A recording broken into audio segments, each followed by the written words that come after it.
Welcome to magnet service centre. तो theory मैंने सोचा था कि बीच में दूंगा, फिर सोचा लास्ट में, फिर मैंने सोचा नहीं फर्स्ट में बना देता हूँ। तो सैमसंग का माइक्रोवेव जिसका आप स्टार्ट बटन काम नहीं कर रहा है, ठीक है।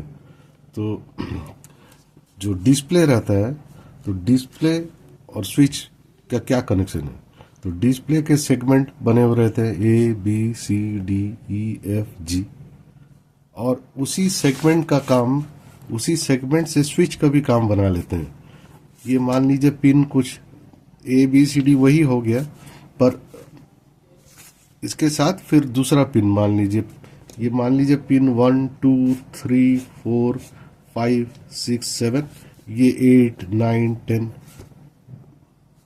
10 11, इनके साथ।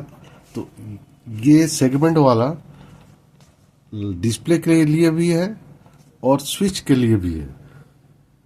तो अगर डिस्प्ले ठीक से नहीं जलेगा तो आपको करना क्या है, अब आगे प्रैक्टिकल पर देखिए कि अगर स्विच काम ना करे तो तुरंत टच पैड बदल ना दे या उसका बटन ना बना ले, ठीक है। आगे वीडियो देखिए।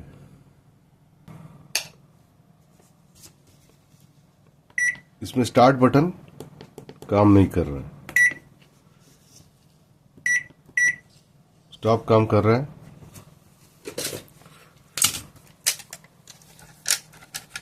माइक्रो का बटन 1 2 3, 1 2 3, टाइमिंग, काम स्टार्ट नहीं हो रहा।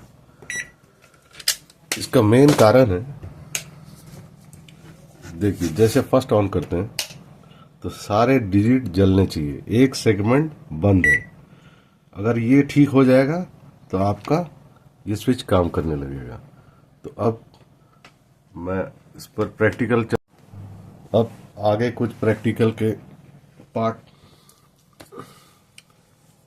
एक्चुअल में प्रॉब्लम क्या है कि वायर माइक्रो प्रोसेसर से जो सिग्नल आएगा इस सेगमेंट का वो खराब है, पर उससे स्विच का क्या लेना देना है इसको बाद में समझेंगे। पहले ढूंढते तो हैं और बनाते भी हैं। तो इधर वाले से आप ये सामने से देखेंगे दाहिना राइट, पीछे से बाया। अब इस टाइप का पुराना मीटर का जरूरत पड़ेगा, क्योंकि ये डिजिटल मीटर से आप अगर चेक करेंगे डिजिटल मीटर से, तो इस पर मैंने पॉजिटिव डाला और यहाँ पर कुछ एलईडी जलने वाला नहीं है।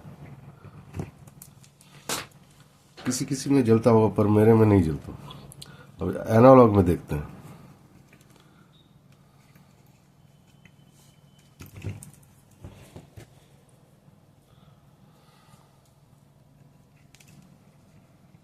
ये तो पहला, छोड़िए दोनों को शॉर्ट कर, ये पहला वाला ए, उसके बाद बी, फिर सी, फिर डी, जो ये नहीं जल रहा है, डी वाला, डी ई और एफ, फिर जी लास्ट में। तो ए बी सी डी मतलब चौथा। तो चौथा नंबर वाला ट्रैक माइक्रो प्रोसेसर के साथ कनेक्ट करेंगे तो काम बन जाएगा। तो इससे पहले डिस्प्ले को हटाना पड़ेगा। डिस्प्ले हटाते हैं पहले। अब डिस्प्ले निकालने से पहले मैंने यहाँ पे डिसोल्डर किया है, ठीक है, जितना हो सके डिसोल्डर कर दिया। अब क्या करेंगे, कुछ लोग तो क्या करते हैं कि ये टांग को कट के टेढ़ा कर देते हैं। वैसे मैं भी कभी कभी करता हूँ, ऐसा नहीं है, पर अभी वीडियो थोड़ा शराफत से बनाना पड़ेगा, इसलिए ब्लोअर का इस्तेमाल।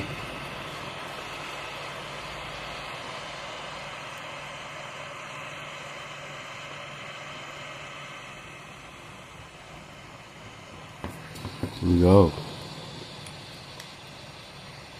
जाओ,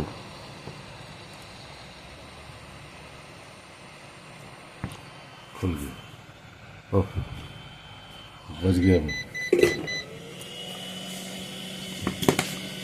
कोई फॉयल वगैरह खराब नहीं हुआ।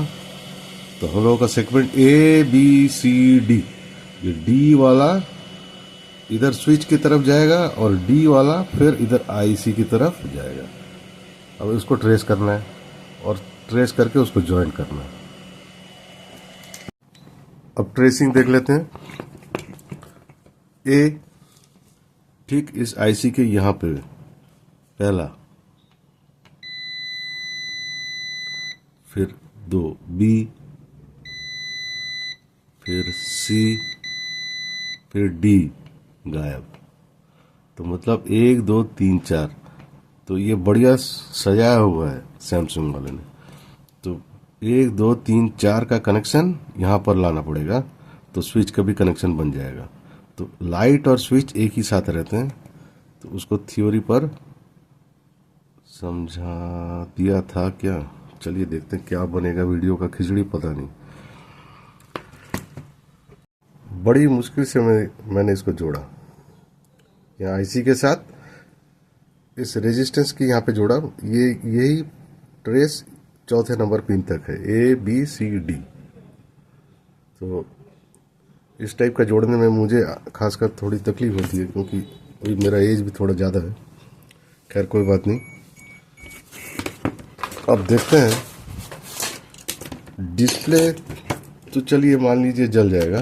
पहले चेक कर लेते हैं कि स्टार्ट होता है कि नहीं। ठीक है, तो पावर के साथ कनेक्शन।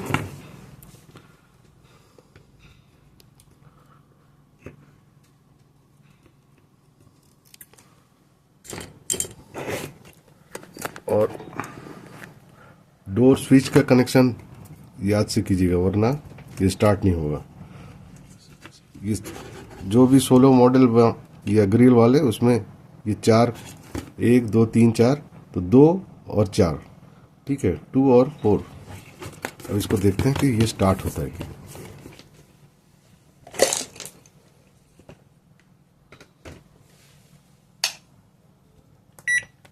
ये स्टॉप का बटन है। हाँ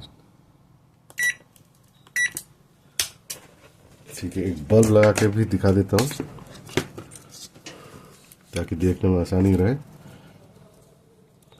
तो स्विच काम नहीं कर रहा था, इसका मतलब ये नहीं कि स्विच खराब हो। तो डिस्प्ले पूरी तरह से जलना चाहिए। ठीक है,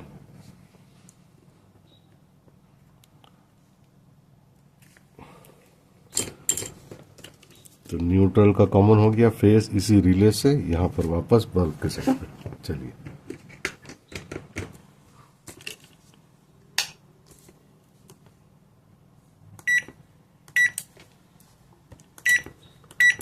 अब डिस्प्ले फिट करके देख लेते हैं। डिस्प्ले फिटिंग हो चुका है। ये देखिए अब सारे लाइट जल रहे हैं।